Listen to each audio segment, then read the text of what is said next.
현재 코로나 시국에서 한국 기독교는 집단적으로 사이비 종교입니다. 이 사이비 종교의 특징은 반사회적이고 비윤리적인 것입니다.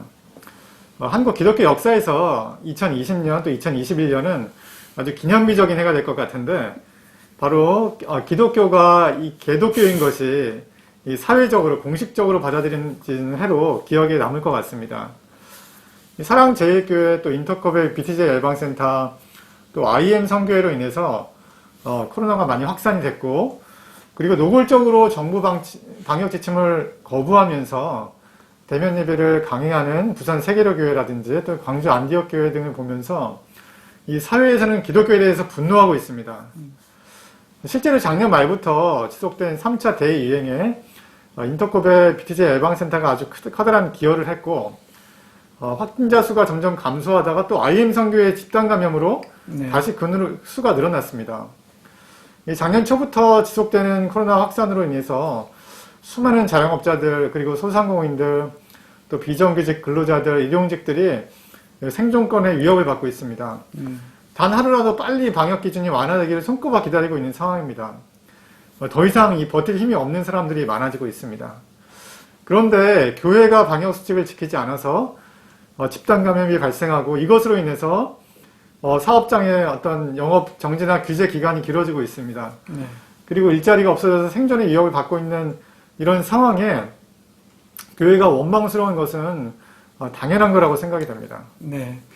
최근 IM 선교회로 인한 코로나 확산이 있을 때 이 선교회 대표인 마이클 초 선교사는 이런 말을 했다고 해요. 작년 여름 코로나가 한창일 때 2,000명의 수련회를 열었고, 자기가 슈퍼 확진자가 되어야 되는데 아직 한 명도 안 걸렸다고 하면서 하나님이 자신들을 과학적으로 지켜준다고 했답니다. 광주 안디옥 교회 박영우 목사 같은 경우에는 대면 예배 금지 기간이었던 작년 9월에 또 이런 발언을 했는데요. 지금 예배를 못하게 하는 것은 교회 말살 정책이다. 목숨 걸고 싸워야 한다. 그런데 이 박영우 목사가 최근 코로나에 감염되었는데 방역팀이 전화해도 받지도 않고, 또 격리를 위한 입원 치료도 거부했다고 합니다. 또 하루 종일 기도를 해야 하기 때문에 1인실을 달라라고 요구하기로 했다고 합니다. 부산 세계로교회는 노골적으로 대면 예배 금지 지침을 어기고 1월에 1,000명을 모아서 예배를 드렸다고 합니다. 당국에서 집합 금지 조치를 취하니까 종교 자유를 침해한다고 행정소송을 제기한 상황입니다. 예, 한국 교회에 대해서 이렇게 생각할 수도 있을 것 같아요. 어떤 집단이나 참 이상한 사람들이 있고, 그렇죠.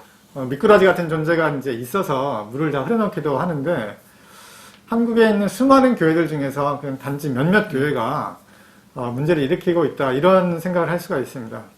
그런데 문제는 몇몇 교회들에만 있는 것이 아니라는 것입니다. 지난 1월 6일 날 한국교회 언론회에서는 497개 교회들이 대면 예배 금지가 종교 자유를 침해한다는 행정 소송에 함께 참여하고, 또 대면 예배 촉구 집회를 열기로 했다고 이렇게 보도를 했습니다. 몇몇 교회의 문제가 아니라 상당히 많은 교회들과 목사들이 비슷한 생각을 갖고 있습니다. 497개의 교회에 포함되지 않은 교회들, 또 목사들도 대면 예배를 규제하는 방역 지침에 상당히 불만이 많습니다. 지난 1월 27일 문재인 대통령이 개신교 지도자들을 이제 청와대에 초청을 했는데, 그때 한교총, 한국교회총연합의 김태영 공동회장은 현장 예배 제한 조치의 부당함을 역설했습니다. 그리고 방역 완화를 요구를 했습니다. 한교총은 현재 한국교회를 대표하는 단체입니다. 이 단체에서 이렇게 얘기를 할 정도면 현재 한국교회 대다수의 목사들의 정서는 코로나 시국에 교회가 차별을 받는다고 생각한다고 볼 수가 있습니다. 대면 예배를 막고 있어서 집단적으로 억울한 상태라고 볼 수가 있어요. 이런 기독교에 대해서 세상은 또한 집단적으로 분노를 하고 있습니다. 원래부터 이제 세상 사람들 기독교를 개독교라고 욕을 했어요. 근데 이 코로나 시국에 완전히 정말 그 개독교로서의 정체가 드러났다고 이제 생각을 하는 것 같아요. 집단적으로 이 기독교인들은 광신적인 모습을 보인다고 생각을 하고, 이 교회에 대해서 이 사람들은 어떤 이 사회를 해치는 암적인 존재로 인식하고 있습니다. 한마디로 교회와 기독교의 치가 떨리는 이 상황입니다. 네, 안타깝지만 참 인정할 수밖에 없는 현실입니다. 사실 종교는 또 개인적으로 삶의 의미와 목적을 제공하는 역할도 하지만 사회적 기능도 분명히 존재합니다. 그러니까 사회를 통합하고 사회 질서를 유지하는 데 종교 역할이 분명히 있습니다. 세상 사람들이 볼 때는 종교가 종교로서의 기능을 하지 못하고 오늘날 이 기독교가 사회 통합은커녕 사회 통합을 분열하고 사회 통합을 거부하고 사회를 분열시키고 또 그리고 사회 질서를 해칠 때 그 종교가 존재 가치가 없다고 이제 생각하는데 딱 오늘 기독교가 그런 모습인 거죠. 그래서 사람들은 이 종교단체가 만약 그런 모습 보일 때 그건 종교가 아니다 이익단체라고 보게 됩니다. 이런 종교는 당연히 세상에서 버림을 받을 수밖에 없습니다. 또한 대면 예배를 생명처럼 주장하는 목사님의 주장은 설득력이 없습니다. 구약 출애굽기를 보면 모세에게 하나님은 스스로 있는 자라고 자신을 알려주셨어요. 이를 두고 신학자 폴 켈리는 하나님의 존재 그 자체라고 설명하고 또 신학자 판넨베르크는 만물을 규정하는 현실성이 하나님이라고 설명합니다. 즉 하나님은 누군가의 힘으로 또 누군가의 도움으로 존재하는 분이 아니라 스스로 존재하는 분이시고 하나님을 통해서 만물은 존재하게 된다는 것입니다. 그러니까 하나님은 인간의 행위로 채워지는 분이 아니라는 것이죠. 이런 하나님이 온라인 예배보다 대면 예배를 더 기뻐하신다는 게 어떻게 성립이 가능하겠습니까? 사람은 온라인 예배를 드리면 예배라고 하기는 뭔가 채워지지 않는 부분이 있을 수 있습니다.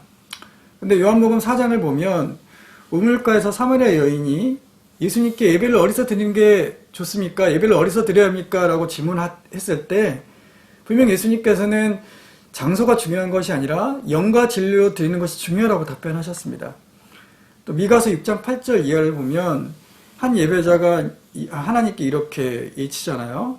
내가 무엇을 가지고 가야지 하나님께서 기뻐하실까? 그러면서 자기가 답을 내놓습니다. 1년 된 송아지를 가지고 갈까? 천천의 수양을 가지고 갈까? 만만의 강수와 같은 기름을 가지고 갈까? 내 맏아들, 내 영혼을 드리면 하나님께 기뻐하실까? 그는 고민합니다.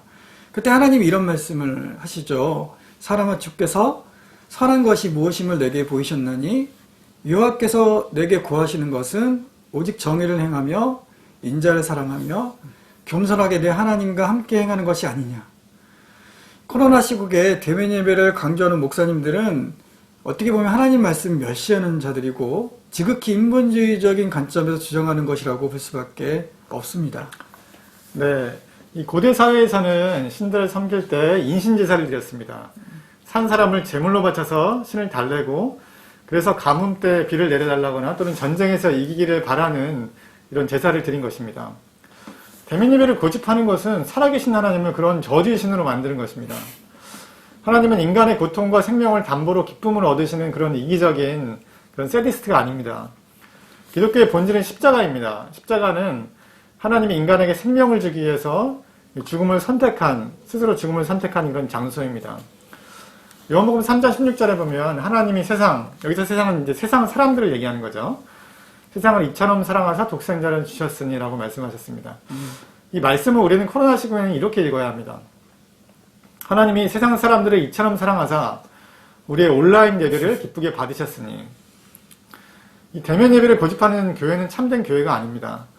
십자가에 못 박힌 예수님, 또 세상 사람들을 구원하기 위해서 스스로 제물이 되신 예수님의 그런 종교가 아닙니다. 그래서 우리는 분별력이 필요합니다. 목사님들이 만약 분별력을 잃었다면 교인들이 목사님을 일깨워야 합니다. 여러분이 다니시는 교회와 목사님이 문제가 있는지 한번 잘 판단해 보시기 바랍니다. 저희가 이제 판단할 수 있는 그런 어떤 팁을 좀 드릴 텐데, 기본적으로 이 코로나 시국에서 교회가 피해자라고 생각한다면 그건 문제가 있는 거예요. 현장 예배 규제 조치가 부당하다는 설교를 목사님이 하신다면 그 목사님의 생각은 잘못된 겁니다. 우리 교회에 환자가 안 생겼어도, 코로나 환자가 안 생겼어도 여러 교회들이 한국의 코로나 상황을 악화시킨 것이 분명하기 때문에 교회는 피해자가 아니라 가해자입니다.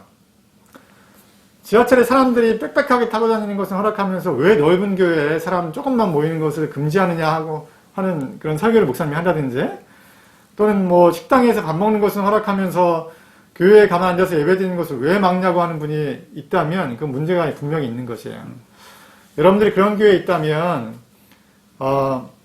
만약에 그런 교회가 있다면 교회 이름 그만 더럽히고 하루속히 교회 간판을 떼야 됩니다. 회사나 식당으로 변경해서 장사를 하시기 바랍니다. 네. 코로나 이후에 한국교회 추락은 현장 예배를 못해서가 아니라 교회가 방역에 관해서 방해하거나 무시하는 반사회적 행태를 보였기 때문입니다.